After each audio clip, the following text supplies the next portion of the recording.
The story starts on New Year's Eve with a woman named Savannah checking herself in front of a mirror. She comments on her mosquito bites, saying she needs breast augmentation surgery, then contemplates how she's been in many failed relationships and hopes to God that she finally meets the right man. She leaves the room to go on to her date. Another woman named Bernadine is doing her makeup inside her room when her husband John enters. John confronts Bernadine that he does not want to attend the party with her anymore, as he will be attending the party with his other side hoe instead. Bernadine gets frustrated, and it hurts even more because John is choosing a white woman over her.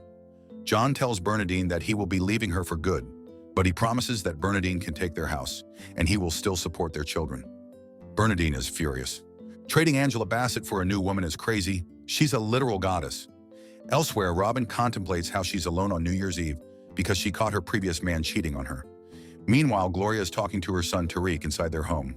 Gloria tells Tariq to come home early, but Tariq says that the New Year's Eve celebration starts after midnight.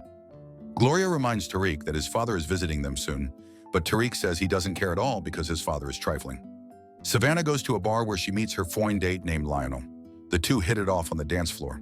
However, it gets interrupted by Lionel's friend Denise, who confronts Lionel that they haven't danced yet. This turns Savannah off and she quickly leaves the bar. A few days later, Robin is hanging out in Gloria's salon when they find out that Bernadine and John have split up for good. The news surprised everyone in the salon. Out of concern, Gloria and Robin called Bernadine, but their call went straight to voicemail. Once her kids are picked up for school, Bernadine immediately grabs all of John's belongings and throws them into the car. She screams how she's the one who started John's company and how she put her career on hold to raise his kids. She drives the car outside and sets it to flames. Later on, a fireman knocks at Bernadine's door and asks her about the fire. She admits that she's aware of the fire and that she started it. She tells the fireman it won't happen again. This crash out is so valid, even the firefighters support it. At her home, Robin meets up with her big back co-worker Michael. Deep inside, Robin is disgusted by Michael, but she says that she has no other choice, and he's the only one available. As soon as they start, Robin realizes that Michael does not perform well, which disappoints her. She eventually fakes her climax to end their session. That's what I call a pre-nut regret. Robin gives him a long list of things she wants from a man, and Robin realizes Michael has all of that. Michael promises to treat her right, and so they continue their grinding session. Gloria's husband David visits her as he promised. Gloria tells David that Tariq's not home, and she tries to seduce him. David gets thrown off by this and admits to Gloria that he's gay. Gloria is shocked by what she heard and David leaves. Shocked? Girl, the closet is made of glass. The same night, Savannah hangs out with Lionel in her bedroom. Savannah talks internally about how she found out that Lionel is a liar and has no real income. She ponders about how Lionel told her that he's a vegan, but she saw him eating hot dogs. She also gave him $20 for a $7 gas, and he didn't give her back her change. Oh, that man is dusty as hell. Lionel's getting on her nerves, but Savannah admits that she's craving for some physical sensation, and she has no other choice right now. Lionel breaks her back, but only lasts a few seconds.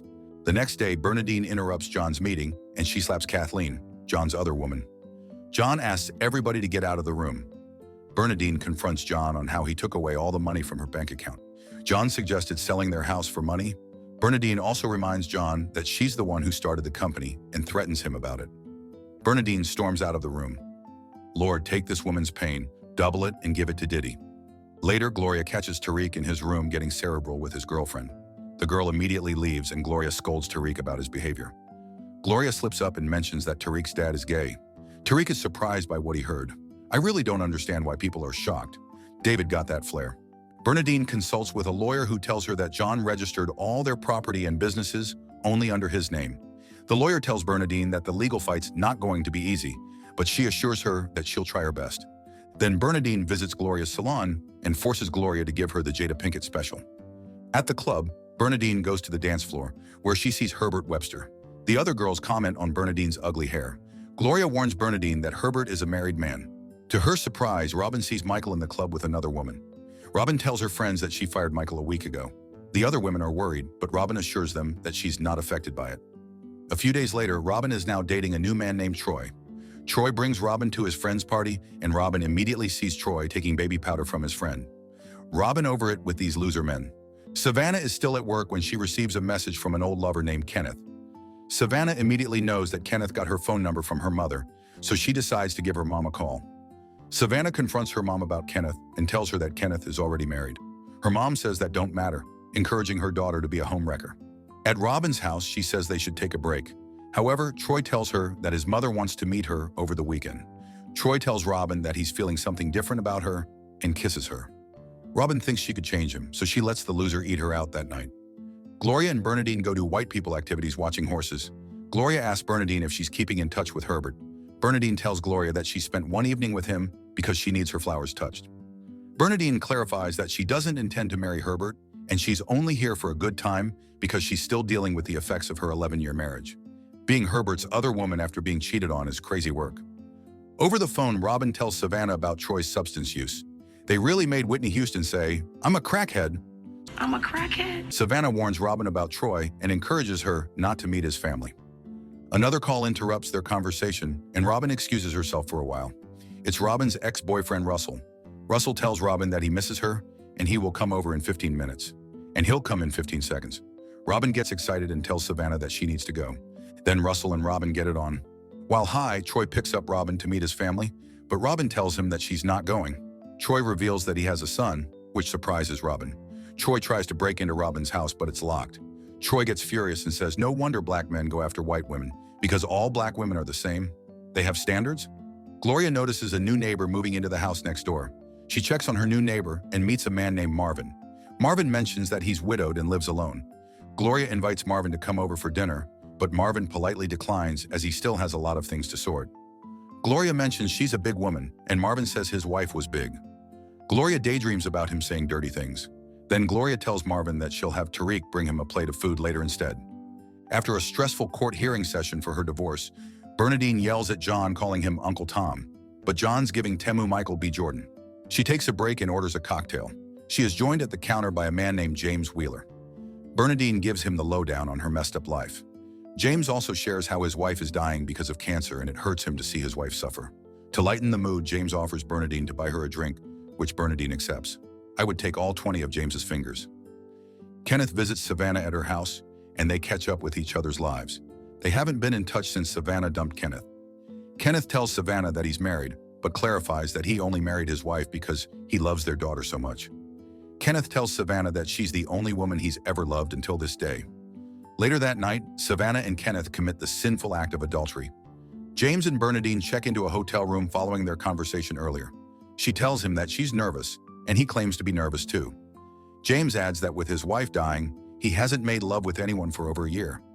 James confesses to Bernadine that his wife is a white woman, and she's the only woman he will ever love in sickness and in health. Bernadine tells James that her ex-husband felt that way to her in the past. They confide in each other and spend the night sleeping together, and it's kind of wholesome. Gloria's birthday comes, and Savannah, Bernadine, and Robin celebrate it with her. Bernadine gets drunk and says that she's going to call Kathleen. Robin supports the idea, but Gloria talks Bernadine out of it and she unplugs the phone. Bernadine eventually asks her friends to dance with her, which they do. As the night goes on and the women are seemingly drunk, they share their frustrations on each of their struggle loves. As the girls share, they all look drop-dead gorgeous with their timeless makeup and hair. Later, Savannah continues her affair with Kenneth. When Savannah talks to her mom, Savannah realizes that she's all that her mom has. Then she overhears Kenneth talking to his wife, lying about being on a business trip. Much later, Gloria and Marvin are now fucking. She opens up to Marvin about Tariq's exchange program in Spain and wants Marvin to talk Tariq out of the program, but he refuses. This pisses her off, so she walks away. Robin eagerly waits for Russell to come over to her house. She says that Russell promised her that he was going to divorce his wife for her. Russell arrives and Robin happily asks him about the divorce. Russell gives her a non-answer and she's pissed. She asks him if he's still eating out his wife. Russell gets furious and goes straight to bed. Gloria and Tariq attend church. During the ceremony, the priest announces a blessing of guidance for Tariq's one-year program in Spain. The whole church claps for Tariq. Tariq is elated to hear about the news and thanks Gloria for allowing him to join the program. Later, Robin tells Savannah about how she moved to a new city for a married man, ended up getting pregnant, and had an abortion because the man could not commit to her. One rainy evening, Bernadine's daughter brings her mail. She opens it up and reads a letter from James. In the letter, James confesses how he fell in love with her in just one night, but it never undercuts the love he has for his wife. James tells Bernadine that she changed his life for the better and that she will always be an inspiration for him. She hugs her daughter after reading the letter. "That's cute and all, but may this love never text me back." The next morning, Savannah meets with Kenneth, and he updates her about the divorce with his wife. Kenneth clarifies that the divorce might get delayed because his daughter is assuming that they're going to have another baby. Savannah doesn't like the news and calls Kenneth scum of the earth for planning to leave his wife and daughter just to make love with her. Kenneth asked her to stop being righteous because she wasn't feeling this way when she was getting 8. But Savannah has already made up her mind and says the drinks are on him. Literally. Later, Savannah gets a call from her mother who berates her for treating Kenneth badly. She keeps defending him, saying he a good man. Her mom says she just doesn't want Savannah to end up like her, alone, destitute, broke Oz, and untouched goods. During the final court session, the judge declares that Bernadine will get a couple of properties, such as houses, cars, stocks, and bonds. She happily hugs her lawyer and peacefully shakes hands with her ex-husband. Savannah celebrates with Bernadine for her win. Russell comes over to Robin's apartment unit and tells her that he has already filed a divorce for his wife. Robin tells him that she's happy for him, but she doesn't want him anymore.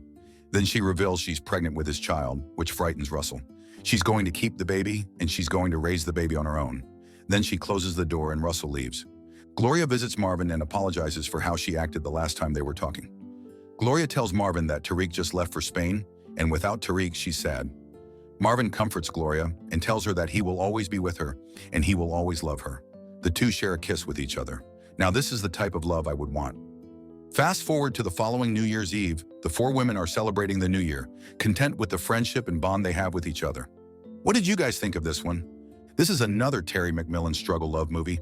Does anyone know if she writes any other genre? Subscribe to watch more videos like this. Turn on notifications. And leave a like, it really helps the channel out. Thank you for watching.